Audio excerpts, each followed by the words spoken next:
here. He's my financial analyst, so if anybody needs somebody good in finance, Langston, stand up. Check it in. But her real pride and joy is her grandson, Will, Langston's son. Come on, Lisa, you can tell them the stories. All right.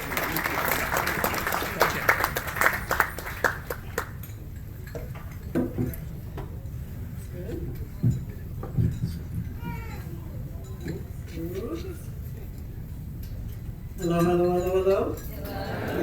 Hello. Looks like it's going to twist, but I can hold it. Not gonna hold. That's all right. Hello, everyone. Hello, everyone. Wonderful to be here.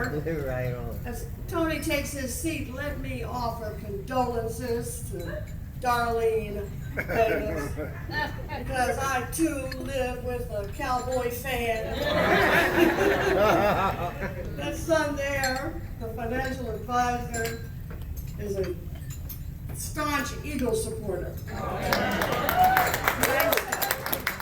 But when they were 9 and 12, two of my brothers who live in Dallas recruited the younger one.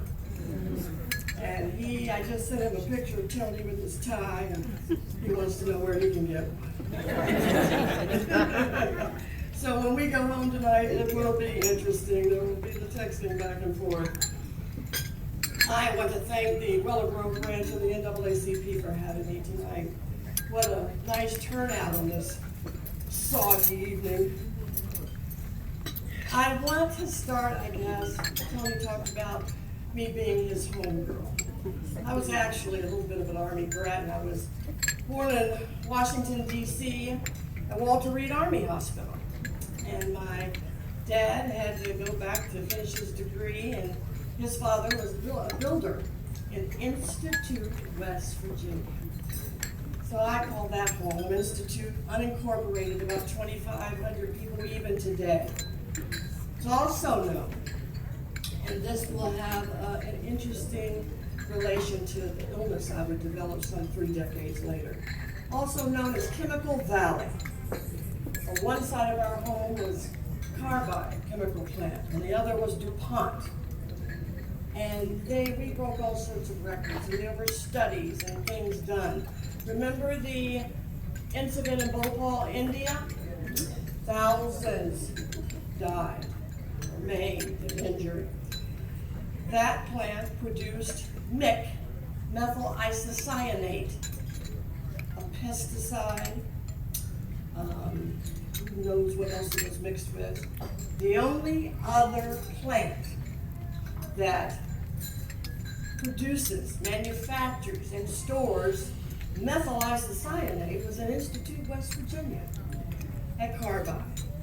Fortunately, we didn't have a mass eruption, a big leak, but you often wonder what happened.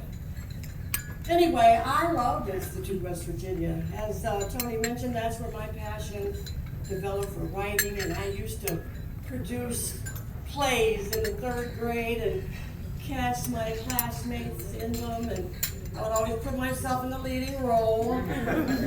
And one week, our principal asked me to produce a play called The Red Shoes, and put it on for PTA, for my classmates and their parents. And I did, and I just remember that feeling I got when everyone loved it and gave me applause. So I always wanted to be a writer.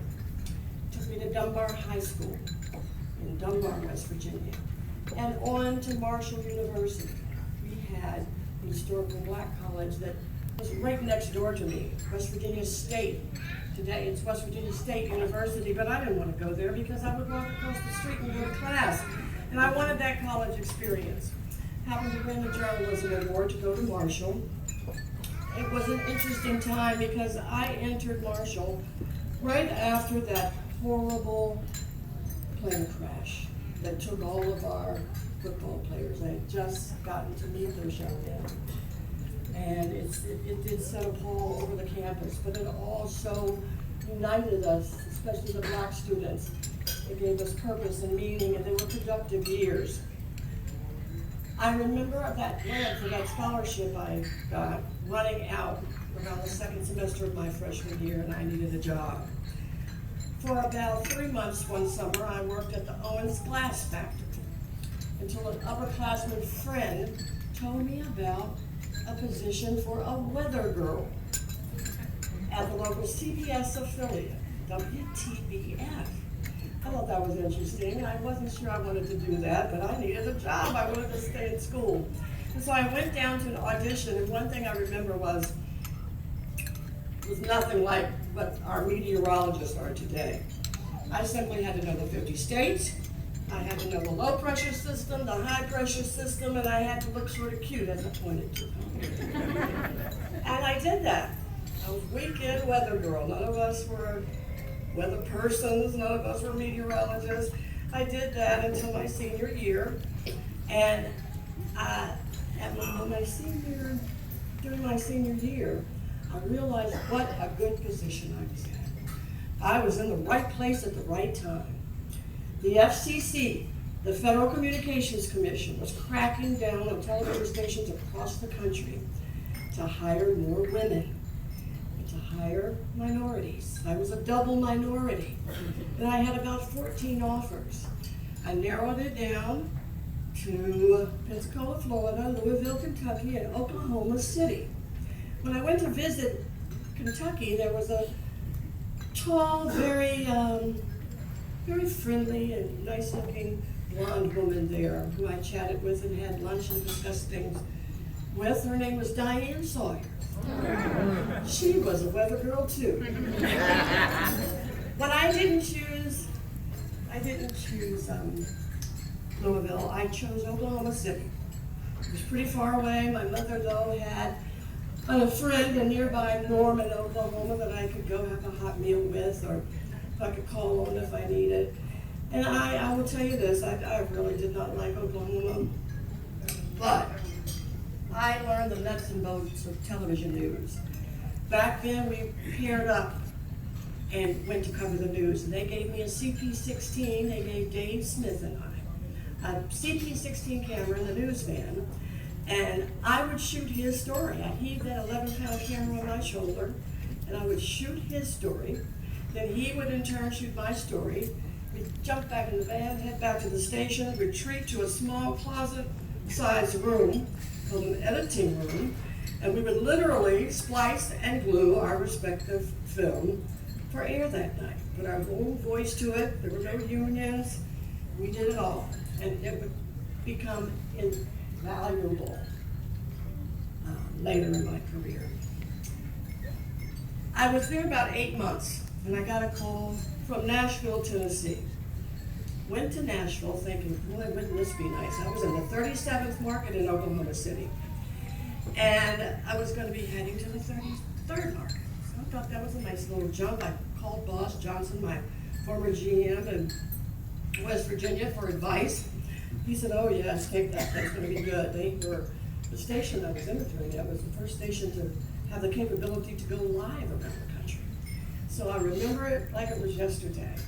I was in Nashville Sunday night. I was going to have an interview that Monday morning with Chris Clark, the news director at WTVF television. Anyway, I said, let me turn on the 11 o'clock news and see what they're about. What's going on? Turned on the TV, my mouth dropped. There was a black woman anchoring the news solo by herself. I looked. She was young. I couldn't tell. She looked to be about my age, but I was just so impressed with her presence, her voice, her confidence. And I said to myself, boy, I hope I meet her when I go tomorrow for that interview. Next morning, the secretary sits me outside Chris Clark's office, and I spot that young woman over in the corner. I said, let me get up and introduce myself. As I'm approaching her, she says, well, aren't you a tall drink of water? I had like about 30-inch heels. I was an inch taller. I was possibly about 6'1". And I said, I just had to come over and tell you how impressed I was with with your presentation last night. My name is Lisa Howard. She says, hi Lisa, I'm Oprah Winfrey. And I was going to shadow her that day after I had my interview. Chris set us up so that I would follow her, and then she did what we call a package. She put together a news package, and then she went live. No other station was doing that then. And so when we got back, she says, well, what are you doing? Don't go back to the hotel. Let's hang out in my apartment. So of course I said, sure, I love it. And we connected that night and we talked about everything. We were both just approaching age 20. We were both born in 1954. And we talked about the board of the Brown versus the Board of Education, things that had happened in 1954, and how many radio and TV stations had actually opened the year that we were born. She talked about her boyfriend Bubba, and I talked about my boyfriend Harvey, and talked about what we wanted to do in journalism. She told me that she hoped I got the job, but if I did, she probably wouldn't be there because she was about to accept a co-anchor job, prime time in Baltimore, WJZ.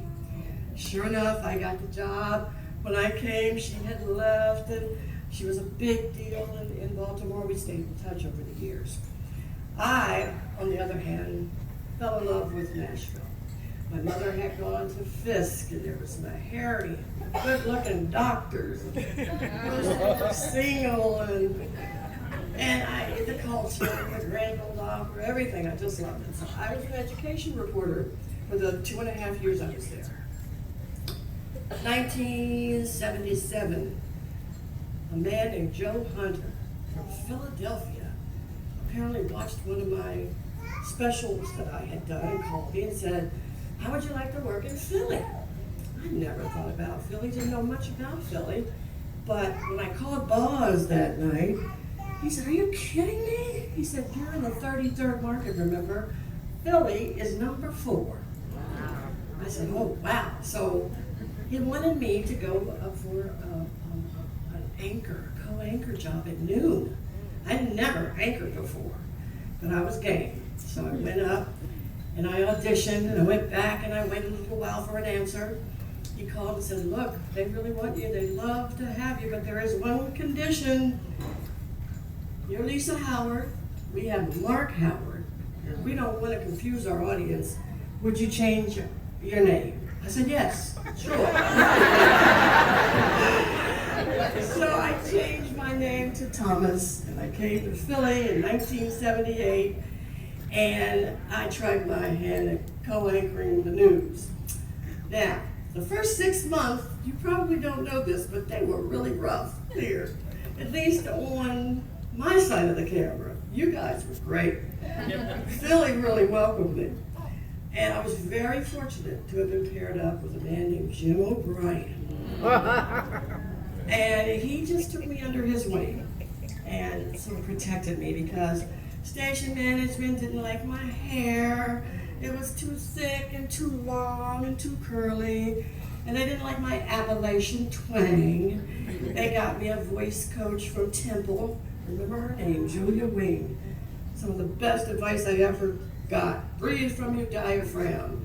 You know, she said, I could give some other people here some advice, but since I got you, she wanted me to speak more, universally, in a more universal dialect. And I found it very helpful. And I was really bungling some names. You know, I was a little country girl. I had never heard of Concha Hopkins and Bala Kenwood, and you should have heard what I called Punxsutawney Phil one day. But anyway, Jim really came to my rescue because they sent me over to Maurice Tannenbaum in one of those towns I couldn't pronounce, and he thinned my hair, and for 3 years after that, all I could do was have a little anchor bob. That's all. I mean, it was terrible. But I persisted, and I just went with the flow. In the meantime, Jim was bringing in names of boroughs and towns and things where he thought I might trip up and working with me. And it paid off because I got very comfortable in the anchor chair.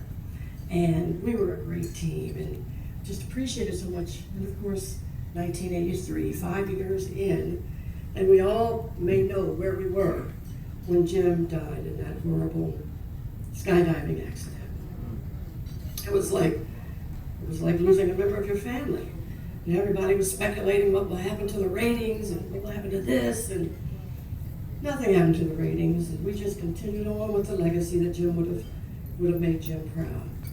And what I quickly came to realize was that it would be a watershed moment for me, because I took on the jobs that he did.